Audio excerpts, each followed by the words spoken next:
Mukwano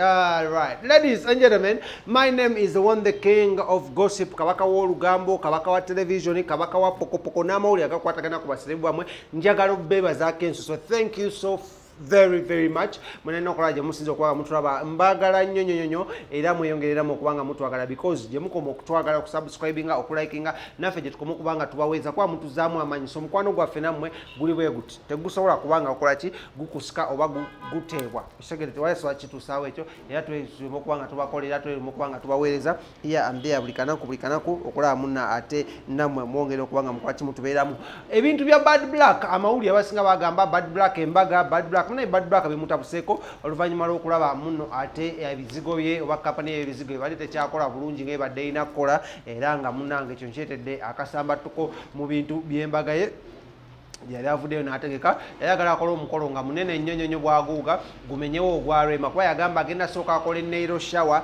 yagamba agenda kukola air shower, akole kwanjula shower, akole kitengi shower, engoye shower zikole, agende mu hotel, then n'Embaga ennyini agikole shower eyayo. Neŋŋamba owaaye ezo sente mmeka? Omukolo gwe twakasemba okola gwe batugamba gwalimu sente nyingi, gwali gwa mugagga SK Mbuga atoola ogugo. N'agamba mmwe mulinde kati munnange nno waliwo olwali lugenda maaso ku Facebook olw'amaanyi ennyo between blog omu ne bad black, era ng'ensonga zaali za bizigo nga bagamba muno mbu ebizigo bya bad black tebikola bulungi, bikulekako obuntuntu black spots bw'okuutabo tungagala okweyerusa ga bingi baali bakola kibayogera. Bad black n'ava n'asooka n'amuyisaamu eggaali n'amuwa level business neddamu nekola ki n'etambula, wabula nga emutegedde bino ebya lockdown twali tebakyakola nga tebakyalina sente zigula bizigo bulungi nnyo, era munnange awo sente budget ya bad black ne bakyalibe badde asuubira okubanga bamuwaka sente basente bamuteera ku hold. Bad black n'agamba okusinga nze okukola Embaga oba okwanjula okuliko abantu 2 bokka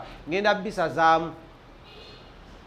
zaamu nsooka ennindeko ndabe we naaba maze okuba nga ntereera bulungi nnyo bwentaawe ngenda okuvayo nkolo ki omukolo gwamanyi. So bajeti y'Embaga yabadde ebalirwamu sente ezitakka wansi wa bukadde 8 plus n'ekigambibwamu nno oluvannyuma lwa Bad Black okubanga alina mikwano gye mingi ennyo South Africa. Bano baavuddeyo ne bamugamba owaaye embeera South Africa yatutabuseeko, sooka olindeko ko katono nnyo osobola okubanga okola ki nga tukola. Bad Black abasinga bamuwadde amagezi atunde ku mmotoka zaalinawo 2 ekuli ey'ekika kya Benz n'okuli erenda sijja jjogera kubanga Mitsubishi GDI asobola kubanga akulaisinga omukolo n'agamba olutambulire muki tambulire ku bigere mbwammwe n'asooka nawo n'abavuma. So embeera ya Bad Black wenjogera ebintu by'Embaga bikyamutabuseeko naye nga twagala kubanga tumusabira, because watali ekyo Embaga ya Bad Black tuyinza obutajja mwaka guno tujja omwaka ogujja ate tuyinza ojjala n'omusajja omulala kuba Sikairanta ontegedde nnyo yayitaawo, then ono omuvubuka gwalina mpozi yani Lawrence alinawo boyfriend we gwayagala ennyo y'obuviriyani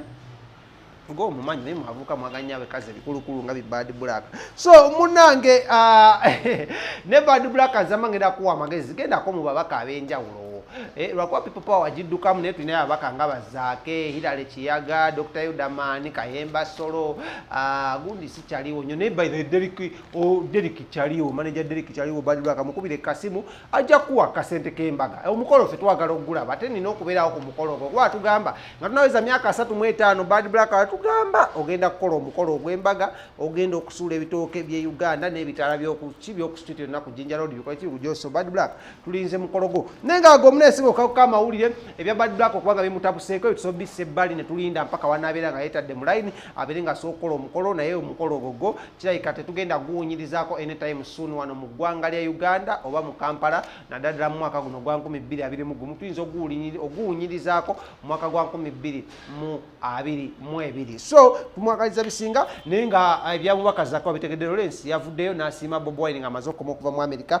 era ne yamusiimye nnyo era yamaze omusiima n'akwata ebintu n'amutonera n'ebirabo ebyenjawulo, wabula ye Bobi Wine ne Babi ebiraavulaavu bibatwala oluvannyuma lw'okulaba muno omukulu abadde amaze mu ggwanga lya America ebbanga ddene nnyo, era ng'eno gye yasayiningidde deal ya $1 million 6 okulaba nga agenda featuringa mu emu ku Black African movies ezigenda okuba nga zizannyibwa wali mu Hollywood. Wabula story eno tewali n'omu yagitegeddeko naye nga mujjukire mu Uganda tulinamu abantu bannyo abavuddeyo okulaba nga bazannya mu Hollywood projects okuli omukulu Abbe Mukiibinze kennyini n'abalala bangi nnyo abavuddeyo Michael Wawuyo n'abalala bangi nnyo abafudde okulanga bakola ebintu bino naye Bobi Wine because is a motivational speaker humanitarian n'omulwanyizi w'eddembe gwe twadise freedom fighter bamuwadde millions ezitaka wansi wa mukaaga eza dola okulaba muno afeaturinga mu firimu emu egenda okubeerawo gye bagenda ozannya ng'eno egenda kubeera best wali mu Hollywood naye nga yagenza okukomawo nga munnanga wabula ennaku Justin Mbale tubeere nga tugenda tujaganya Idi Adua wano mu ggwanga lya Uganda okusala ebisolo era ng'olunaku olwaleero akedde kubanga akola ki asala ebisolo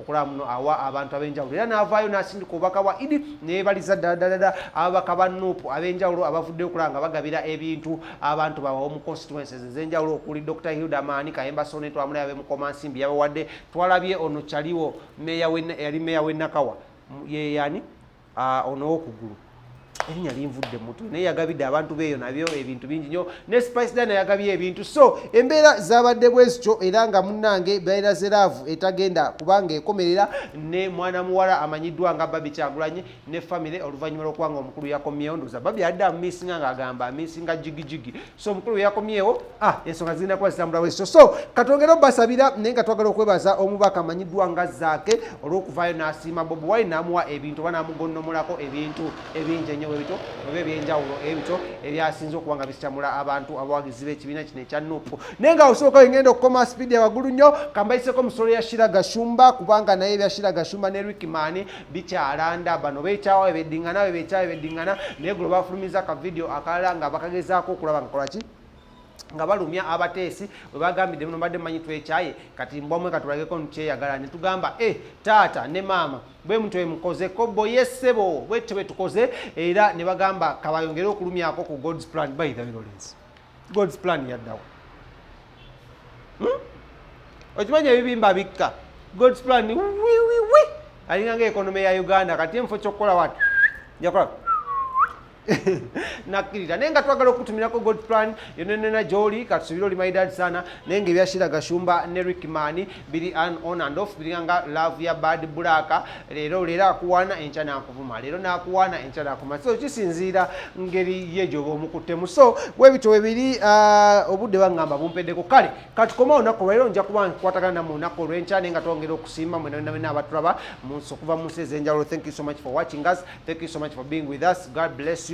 Mwebale nnyo for the love that we share. Thank you so much my people from the United States of America. Thank you so much my people from Sweden, my people from England. I love you so much, Mami Angel. Thank you so much for the support. Then people from Saudi Arabia, Middle East. Thank you so much for sharing these videos, watching and commenting. Nembamba mudde munvuma nze sibalina ko buzumu ngera okuvuma wabula nja kuvanga mbabulira amazima baba banvumye ku video ya David Town ne Yaledi nze si Yaledi, I don't think Yaledi is an artist. Me, I take Yaledi as a producer. Yaledi is a producer, is not an artist. David Talo is Africa's #1 vocalist. Is Africa's finest vocalist. Is one of the best of all times. Temugenda chija wema muchiwakana mulindo oluyimba lwa David Lutalo ne Rema mugenda kakasante omuliro guchayaka mu bayimbi be Uganda wachanze bino karantini bigwemba lufulumi then you know what Yaledi muita producer ate David Lutalo ne muita artist mujja tegeera era mujja koma okubanga mwachi nga muvuma eno embagala nnyo. Thank you so much for always watching. I love you so much. Bye bye.